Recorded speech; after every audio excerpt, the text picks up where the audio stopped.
Students, this is the second part of the chapter number 8 of class 7th, Developing Skills in QBasic.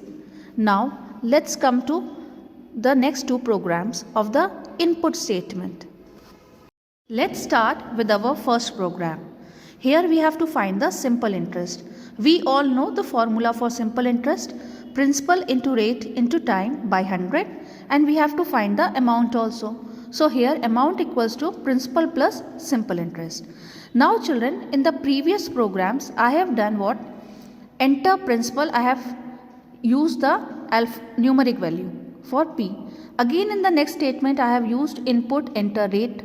Okay na? Like this way I have done it simultaneously, means separately I have done for that. But in this one what I am going to do is input, after that I am going to write the statement enter principal, comma rate, comma time, and after that I am going to use the numeric variables for principal, rate and time P, comma R, comma T respectively. Now I have to put the formula simple interest equals to principal into rate into time slash 100. Amount equals to principal plus simple interest. So we have got the answers for simple interest and amount. Now we have to display the answer. For displaying we have to use the statement print. Unless and until we are not going to use the statement print, the answer will not be displayed. So here print simple interest is, I have used the variable SI, numeric variable I have used SI for finding the answer of simple interest. So here also I am going to put SI. Print amount is, for amount I have used the variable A. So here I am going to write down A.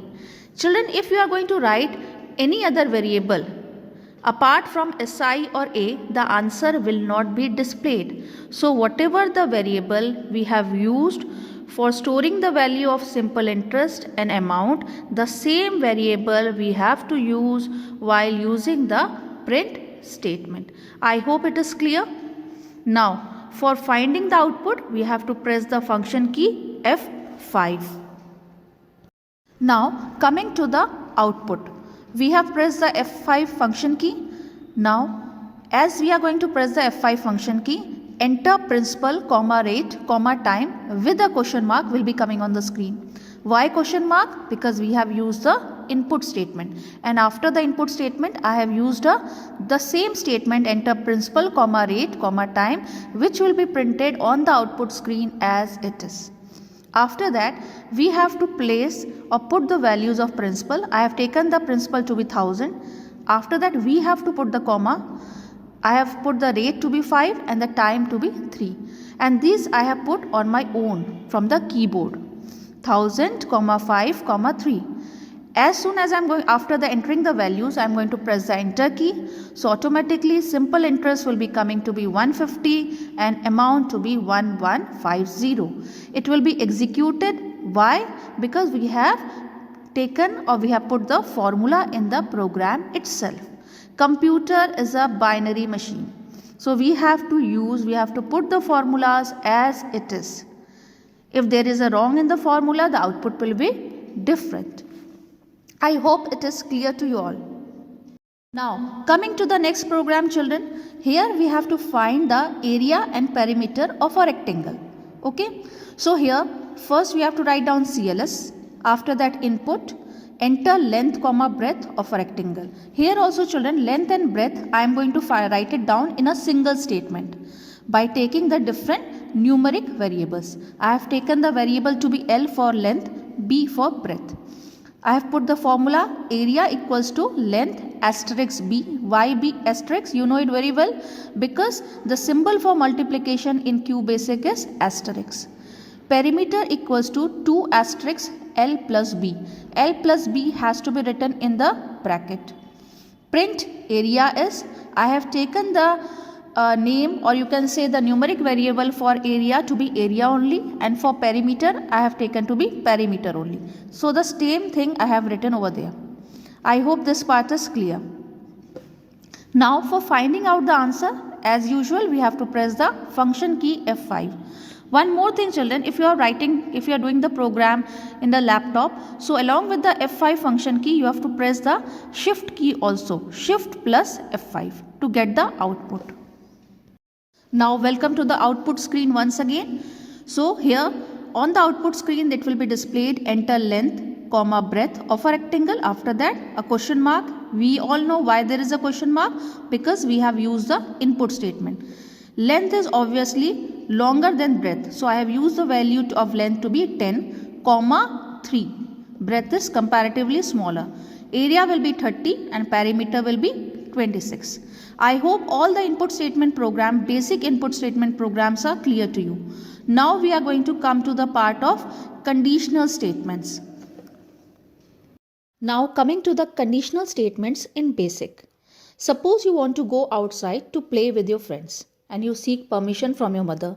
So your mother's first condition will be, if you have completed your homework, then only you are allowed to play outside.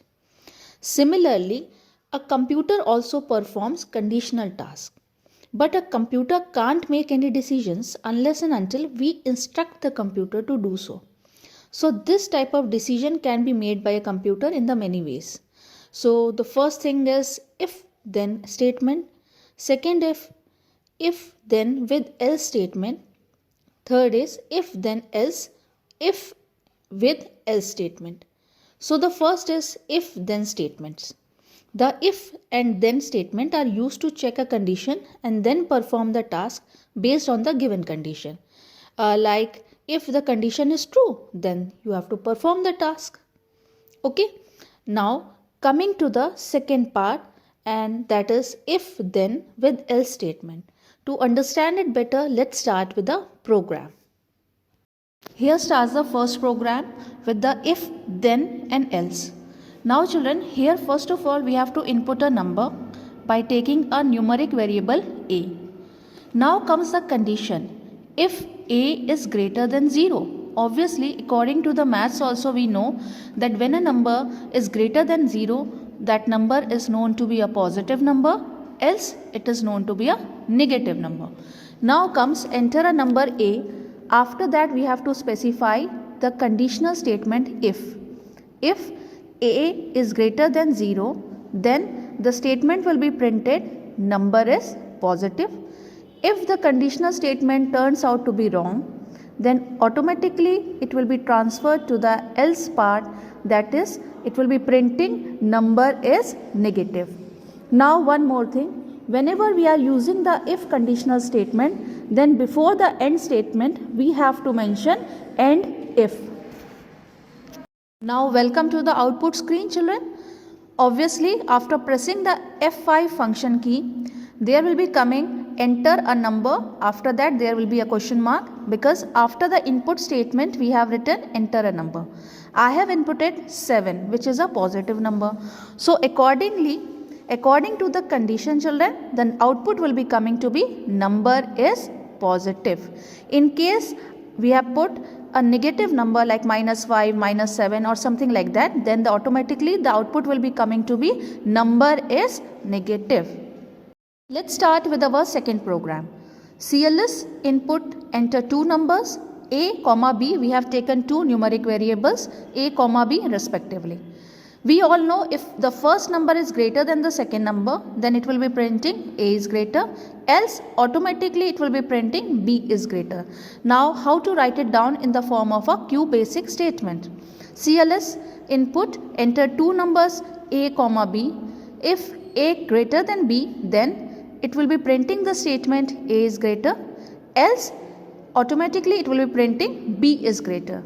As I have told you children, that whenever there is an if, obviously we have to, before the end statement it is mandatory to write down end if, otherwise it will display error, syntax error it will be showing. Now coming to the output children, after pressing the F5 function key, the question will be coming, the statement, that is enter two numbers, and after that there will be a question mark. So I have inputted two numbers 5, 8. Obviously we know 8 is greater. So according to the program and according to the conditional statements being mentioned before, the output will be coming b is greater.